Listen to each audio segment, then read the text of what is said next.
Montreal 2007, my first pole position. Lewis Hamilton leads in Montreal. Despite problems, I remain focused. Oh, that's a big Lewis Hamilton wins!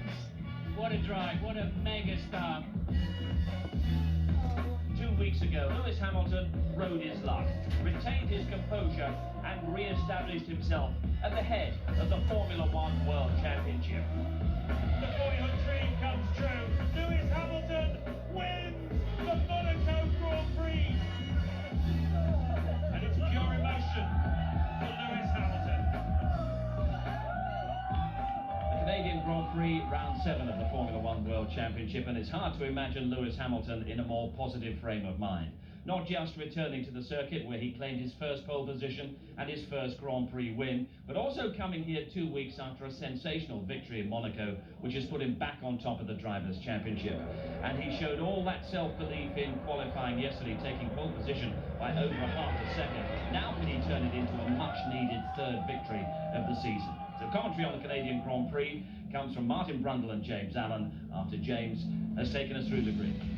So let's take a look at the grid for what's bound to be an eventful Canadian Grand Prix. 8th career pole for Lewis Hamilton. Kubica has now outqualified Heidfeld, his teammate, at every race this season. 5 different makes of car in the first 5 spots. Raikkonen and Alonso on row 2.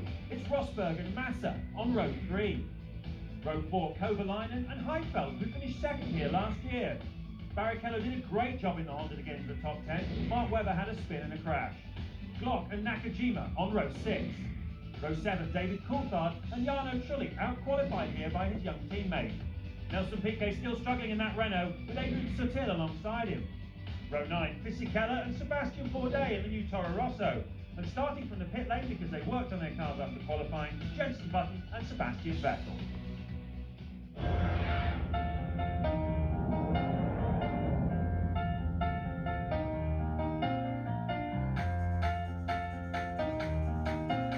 Magnificent Montreal, and for this week's track guide I'm delighted to tell you we have Lewis Hamilton, the current World Championship leader, to tell us exactly how to drive this racetrack. Okay, let's move down to the last chicane and take a look at that. So Lewis, what is the secret here? This is the key. Not many people use all this curve. For me, last year, all of my wheels were inside of this white line, so I think the car, I was sort of mound. all the way up here last year. Doesn't it make the car fly? It does, but we had the car set up just nicely. I was able to take it last year, and that's probably why we won. Coming here, you're doing about 80, 90 miles an hour through here. So you come off the brakes, you run so much speed through it, hit the first bump, hit the second bump, and you're just correcting the car the whole time. And this year without traction control, it's going to be even tougher, but you're using all the road on the exit, and when you touch this second curve, the exit here, you're just praying that you don't lose control of the car and you're able to keep it. But you use all the road, and I nearly touched that wall on my qualifying lap last year. Thanks for your insight. Thank you. Hello everybody, and welcome to the most unpredictable race on the Formula One calendar. Well, on the face of it, there are not too many similarities between Montreal and Monaco, where we were 2 weeks ago. One's a fast track with 200-mile-an-hour straights, the other is a twisty street circuit. But they do have a few key things in common that I think will be very relevant today. Both suit the characteristics of the McLaren car and its suspension in particular better than the Ferrari, which is very good news for Lewis Hamilton. But both are very hard races to win because of the likelihood of safety cars. Why do they have so many safety cars here and in Monaco? Well, because both tracks have walls lining the circuit. There is the hairpin at turn 10. And yesterday in qualifying, it was like a gravel day rather than a slick racetrack. They have put some repairs overnight. They've been working on it literally in the minutes running up to the start of this Grand Prix with gigantic blowers to try and dry the resin. And it doesn't seem to have made a very elegant fix. It looks makeshift at best, and it's what the drivers have to deal with.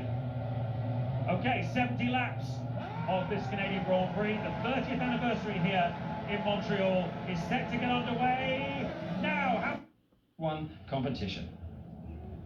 This weekend we're giving you the chance to win a VIP trip to Santander British Grand Prix on the 6th of July, where you'll watch the action just feet away from Beckett's Corner. You'll be given a pair of VIP tickets to the Santander Premier Club Lounge, both qualifying and the race, where you can enjoy a gourmet lunch, unlimited champagne, and guest appearances whilst enjoying the best view of the circuit. You'll also have transport to Silverstone from anywhere in the UK and accommodation on Saturday night. Here's Lewis with the question. If you want to win a fantastic trip to Silverstone this year, courtesy of Abbey and Santander, just answer the following question. Which of these is a famous corner at Silverstone? Is it A, worms, B, slugs, or C, maggots? Good luck. Just give us the correct answer and you could be on your way to Silverstone. To enter, call 0901 293 2020. Calls cost £1 from a BT landline. Calls from other networks may be higher, and from mobiles will be considerably more. Or text the word F1 and your answer A, B or C to 63337. Text costs £1 plus one standard network rate message. Digital, satellite and cable viewers can enter by pressing their red button now. You can also enter for free at itv.com. Entrance must be 18 or over, and lines close at 5 p.m. on Tuesday the 10th of June. Entries made after closing won't be counted, but may still be charged. So good luck with that. Next stop for us is the French Grand Prix in 2 weeks' time, and I wonder what surprises lie in store at Magny-Cours, because we've had enough here at Montreal to last an entire season. And Robert Kubica, who nearly lost his life here a year ago, has led home an historic BMW 1-2 in the Canadian Grand Prix. Goodbye.